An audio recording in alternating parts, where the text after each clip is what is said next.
It happened at the end of monsoon, about 3 years ago. One of my friends, Rafi, suggested we get out of the city for a couple of days. Nothing crazy, just somewhere quiet. No noise, no people, no stress. He found a place online, a small guest house near a river, a few hours away. The price was weirdly cheap, but at the time, none of us questioned it. There were 4 of us: me, Rafi, my cousin Imran, and Rafi's girlfriend, Nisha. We left early in the morning and reached just before sunset. The place was isolated. Not a few houses nearby isolated. I mean, completely cut off. No other buildings in sight, just trees, a narrow dirt road, and that guest house sitting there like it didn't belong. The caretaker wasn't there when we arrived. The door was unlocked though, which felt odd. Inside was clean, almost too clean, like someone had prepared it and left in a hurry. There was electricity, but the signal on our phones dropped to 0 the moment we stepped out of the car. Around the back of the house, there was a small structure.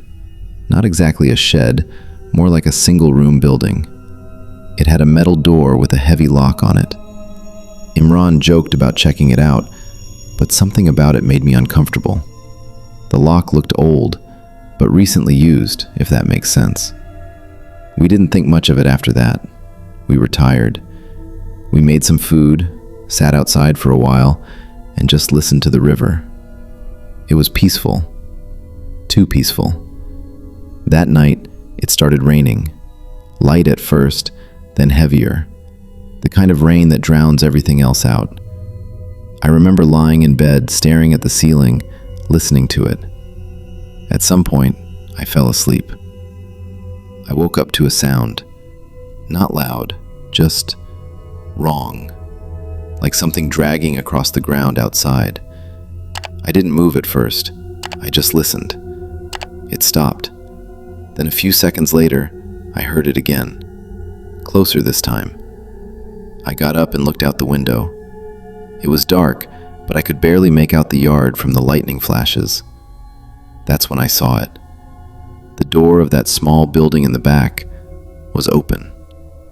I was sure it had been locked before. I kept staring at it, trying to make sense of what I was seeing. Then I noticed something else. There were marks on the ground. Long, uneven lines in the mud, like something heavy had been dragged out from inside. My first thought was that maybe the caretaker had come back. But why wouldn't he let us know? And why in the middle of the night? I didn't wake anyone up. I don't know why. Maybe I didn't want to sound crazy. I went back to bed and eventually fell asleep again. Big mistake. The next time I woke up, it wasn't because of a sound. It was because Nisha was shaking Rafi and whispering something urgently. I sat up and asked what happened. She said she heard footsteps inside the house. We all went quiet. At first, I thought maybe it was just the wood settling or something. But then, we heard it too. Slow footsteps. Not running, not sneaking, just walking. Calm, deliberate. From the hallway. Imran grabbed his phone and turned on the flashlight. We opened the door slowly and stepped out. The hallway was empty, but the front door was slightly open. None of us had opened it. I was sure of that. We checked every room. Nothing. No one. That's when Imran noticed the floor. Wet footprints. They started from the front door and went down the hallway, stopping right outside our rooms. Bare footprints. Too big to be any of ours. And they were still fresh. At that point, we weren't even trying to be calm anymore. We locked the door, pushed a table against it, and stayed in one room.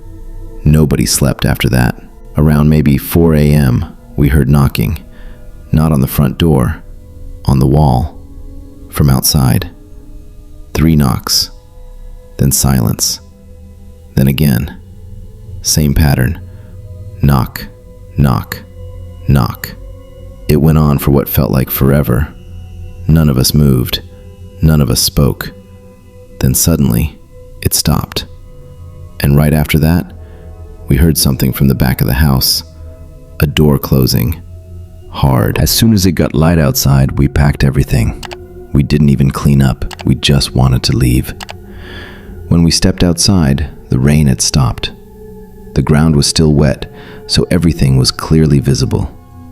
The small building at the back was locked again, exactly the way it had been when we arrived, but the ground in front of it was torn up.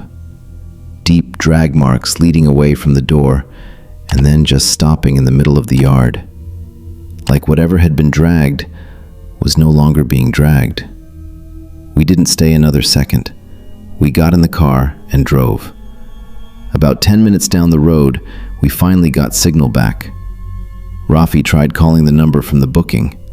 It was switched off. Later that day, we checked the listing again. It was gone. Completely removed. No reviews, no trace, nothing. To this day, none of us can explain what happened that night. But one thing still bothers me more than anything else. Those footprints. They stopped right outside our doors. Like whatever it was, knew exactly where we were.